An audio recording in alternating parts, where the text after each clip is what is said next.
एक फिल्मी दुनिया का सुपरस्टार जिसके लाखों चाहने वाले हैं, जिसकी एक झलक के लिए भीड़ टूट पड़ती है।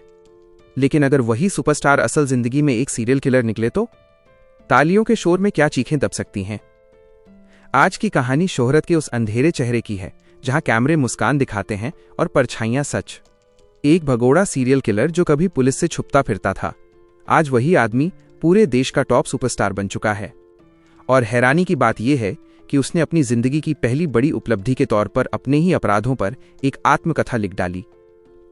पत्रकारों को लगा यह सब सिर्फ एक पब्लिसिटी स्टंट है, आखिर कौन अपने करियर के शिखर पर खुद ही अपनी कब्र खोदता है। लेकिन वो आदमी मुस्कराया और सबूत के तौर पर सीधे एक एक्सरे रिपोर्ट निकालकर सबके सामने रख दी। एक्सरे में साफ दिख रहा था, उसके कंधे में आज भी वो गोली फंसी हुई थी जो पुलिस एनकाउंटर के दौरान लगी थी। क्या इसे लाइव दिखा सकते हैं?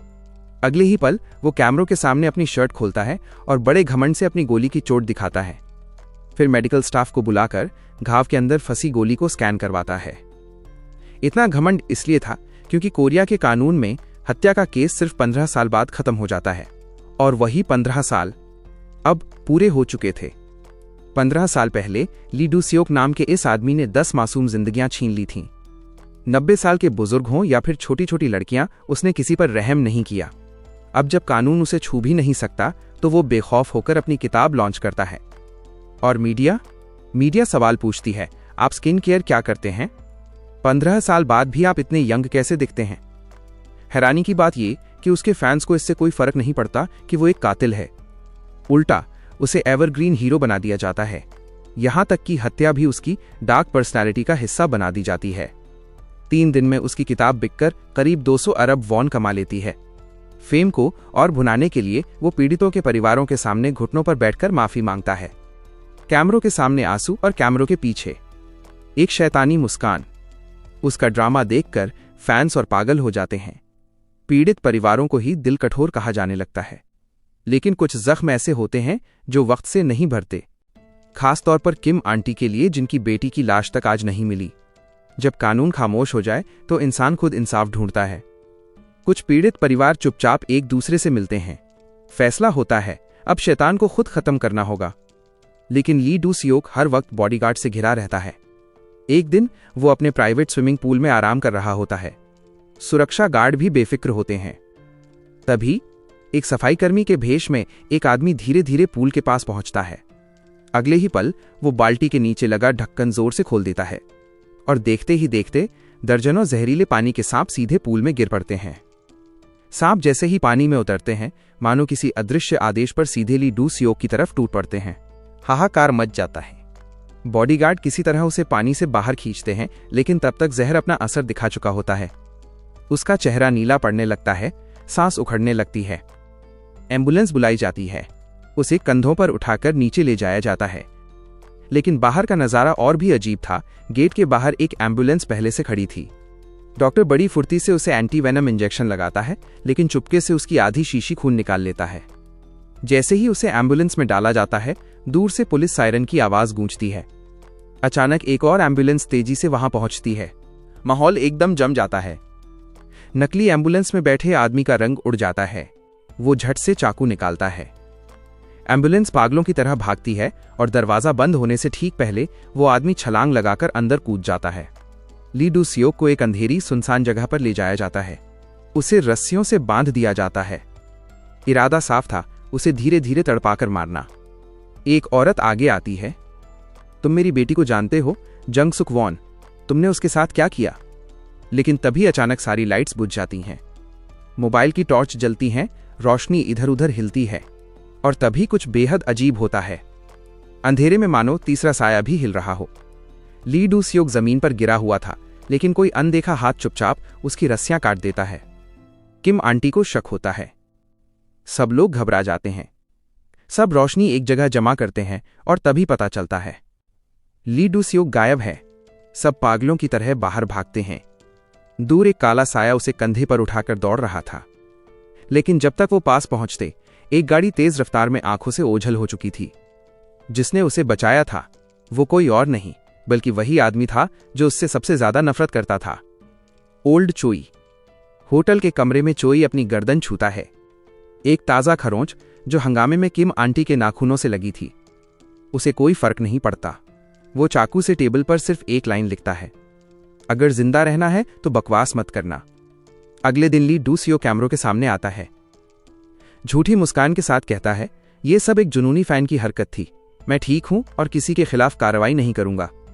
उसकी ये दरियादिली फिर से तालियां बटोर लेती है। उसकी लोकप्रियता और ऊंचाई छू लेती है। चोई डरता है कि सच सामने आया तो बवाल मच जाएगा, इसलिए वो चुप रहता है। लेकिन किम आंटी खुद उसके पास पहुंचती है। उसकी गर्दन पर नाखूनों के निशान देखकर सब समझ जाती है। उसकी आंखों में गहरा निराशा उतर आती है, क्योंकि उसकी मारी गई बेटी कोई और नहीं, चोई की मंगेतर थी। कुछ दिन बाद ली डू सियोक को एक लॉ एंड जस्टिस शो में बुलाया जाता है। हैरानी की बात यह, 15 साल तक उसका पीछा करने वाला चोई भी उसी मंच पर मौजूद होता है। माहौल में जहर घुला होता है। तभी एक तथाकथित एक्सपर्ट अजीब दावा करता है, मेरा मानना है कि इस किताब को लिखने के लिए ही इसने 15 साल पहले हत्याएं की थीं। ली डू सियोक मुस्करा देता है। सब लोग उस एक्सपर्ट की बेवकूफी पर हंस पड़ते हैं। तभी होस्ट सवाल पूछता है, चोई साहब, आप पहले कह चुके हैं कि ली डू सियोक असली कातिल नहीं है, क्या आपके पास कोई सबूत है? चोई जवाब देता है, मुझे नहीं लगता कि यह असली कातिल है, क्योंकि आखिरी पीड़ित की लाश आज तक नहीं मिली। अगर यही कातिल होता तो उसे लाश की जगह जरूर पता होती। जब यही सवाल ली डू सियोक से किया जाता है तो वो बेहुदा हंसी के साथ कहता है, सीधा जवाब है, यह हत्या मैंने की ही नहीं। यही पल चोई को यकीन दिला देता है कि यह आदमी सिर्फ एक बहुत बड़ा झूठा है। तभी शो में एक अजीब दर्शक कॉल कनेक्ट होती है और कॉल करने वाला चोई के बारे में कुछ ऐसा जानता है जो किसी और को नहीं पता। फोन पर मौजूद शख्स उस रात की बातचीत तक शब्द शब्द दोहरा देता है, ली डू सियोक, मजाक मत करो, क्योंकि मैं आज तक पकड़ा ही नहीं गया। पूरा स्टूडियो सन्न रह जाता है। वो शख्स लगातार ताने मारता रहता है, मेहनत से मैंने लोगों को मारा और नाम शोहरत ली डू सियोक ले गया। पीड़ितों के परिवार मानते हैं कि कॉल करने वाला कोई पागल है, लेकिन किम आंटी को कुछ गड़बड़ महसूस होती है। एंकर सवाल पूछने ही वाला होता है कि कॉल अचानक कट जाती है। चोई तुरंत शो रुकवाता है और टेक्निकल टीम को नंबर ट्रेस करने को कहता है। जो सच सामने आता है वो रोंगटे खड़े कर देता है। कॉल उसके अपने घर के लैंडलाइन से आई थी। चोई पागलों की तरह घर की तरफ दौड़ता है। घर पहुंचते ही देखता है मां गायब है। कांच पर एक पर्ची चिपकी होती है, मैंने कहा था अगर मुझे उकसाया तो तेरी मां को मार दूंगा। बिल्कुल वही धमकी जो 15 साल पहले असली कातिल ने दी थी। चोई टूट जाता है। उसे यकीन हो जाता है कि मां को मार दिया गया है। एक दरवाजा चरमराता है। उसकी मां कांपती हुई बाहर निकलती है। असल में यह कातिल की आखिरी चेतावनी थी। अगर चोई ने फिर से सच्चाई छेड़ी तो अगली बार उसकी मां दीवार पर टंगी मिलेगी। अचानक चोई को सामने एक काला साया दिखता है। वो उसे पास आने का इशारा करता है, लेकिन जब चोई पहुंचता है तो साया गायब होता है। वहां सिर्फ एक वीडियो टेप और वही चाकू पड़ा होता है जिससे सालों पहले चोई को घायल किया गया था। वीडियो चलाते ही चोई का दिल बैठ जाता है। स्क्रीन पर दिखता है वो रहस्यमयी शख्स उसकी मां को कंबल ओढ़ा रहा है। अगले ही पल वीडियो बदल जाता है। अब दिखता है 15 साल पुराना कत्ल का फुटेज। जिस लड़की को यातना दी जा रही थी वो कोई और नहीं, किम आंटी की बेटी थी, और वही चोई की मंगेतर जंग सू यॉन। मरने से पहले उसकी आखिरी इच्छा थी बस एक बार चोई की आवाज सुनना। कातिल उसका मुंह दबाकर चोई को फोन करता है, लेकिन उस वक्त चोई समझ ही नहीं पाया कि वो मदद की पुकार थी। सच जानने के लिए वो वीडियो बार बार देखता है, खुद को ही तोड़ते हुए। तभी एक छोटा सा डिटेल उसके दिमाग में चुभता है। चोई तुरंत प्रेस कॉन्फ्रेंस बुलाता है। वो वही चाकू सबके सामने उठाता है और ऐलान करता है, इस चाकू पर लगा खून मेरे डीएनए से पूरी तरह मैच करता है। मतलब ये रहस्यमयी आदमी ही असली कातिल हो सकता है। एक्सपर्ट्स बहस में उलझ जाते हैं। तो क्या पुलिस वाला दोषी नहीं है? पक्का कहना मुश्किल है। कत्ल का तरीका पहले वाले जैसा ही है। किताब में लिखे विवरण बेहद बारीक हैं। अब माहौल पलट जाता है। अचानक पूरे देश में चर्चा छिड़ जाती है, दो सीरियल किलर। असली कौन है? इसी उथल पुथल के बीच ली डू सियोक पर घर में हमला होता है। सीने में तीर लगता है, तिजोरी तोड़ी जाती है। लेकिन मीडिया से वो कहता है, पैसे और तिजोरी सुरक्षित हैं। शायद कोई मेरा किलर नाइफ चुराना चाहता था। कोई जवान विदेशी कातिल मेरा नाम चुराना चाहता है। उसकी ये बेशर्मी भरी हंसी रहस्यमयी शख्स को अंतिम फैसले पर पहुंचा देती है। अब वो भी कुछ पत्रकारों को बुलाता है। खुलेआम ली डू सियोक और चोई को आमने सामने टकराने की चुनौती देता है। ली डू सियोक, क्या तुम तीसरे पक्ष की बातचीत में आओगे? ली हंसता है, ठीक है, मैं आऊंगा।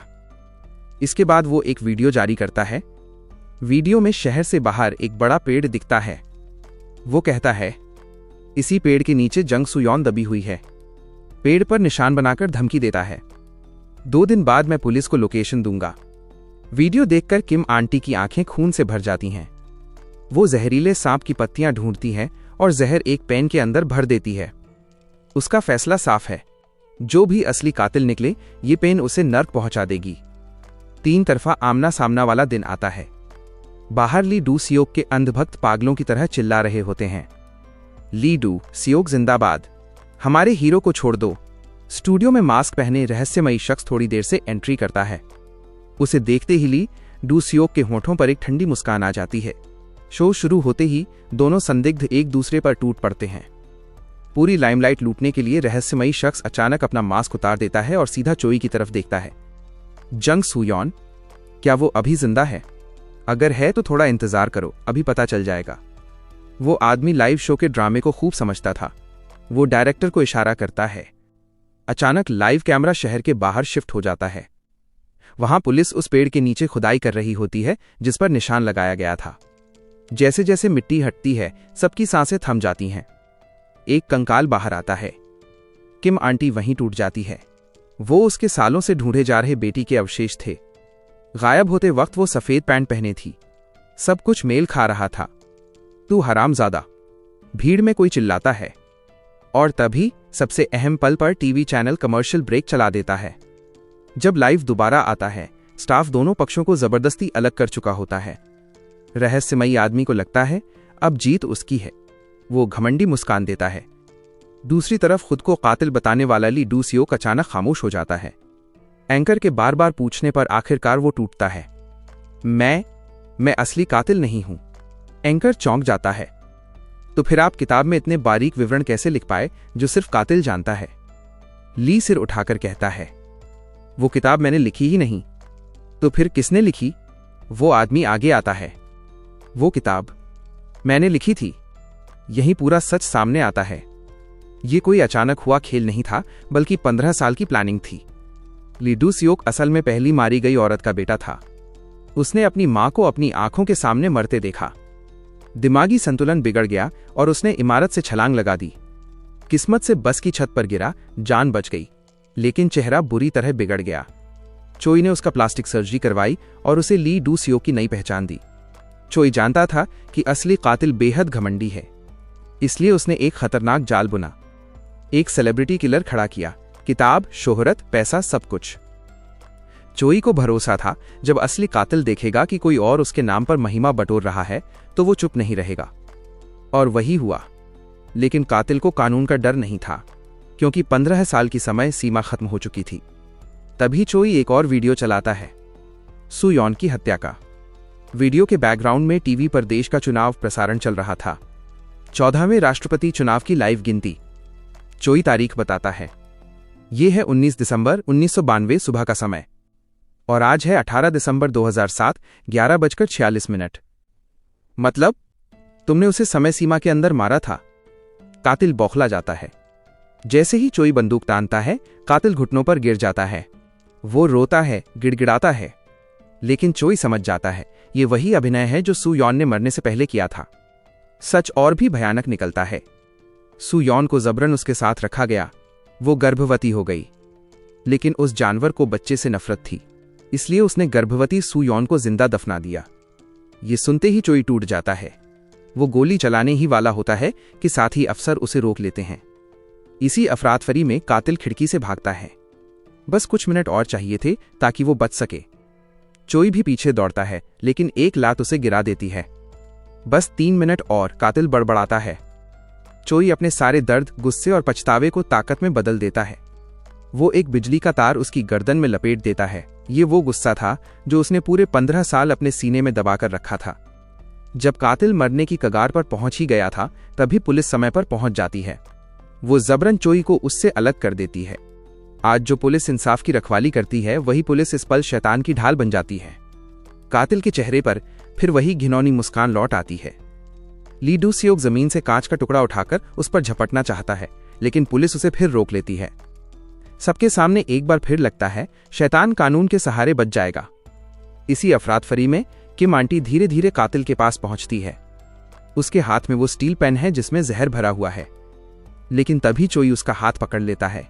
ये मर जाएगा। भीड़ में आवाजें गूंजती हैं।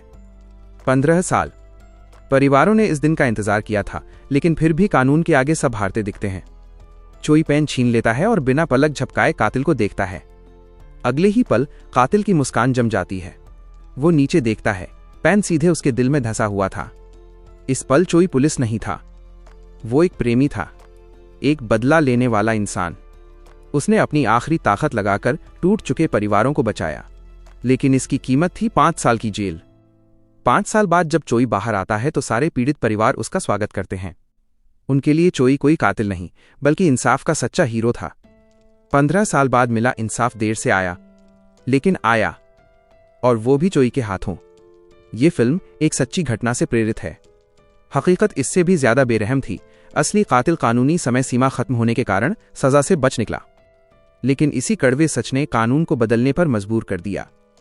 आज कोरिया में हत्या के मामलों की समय सीमा 15 साल से बढ़ाकर 25 साल कर दी गई है।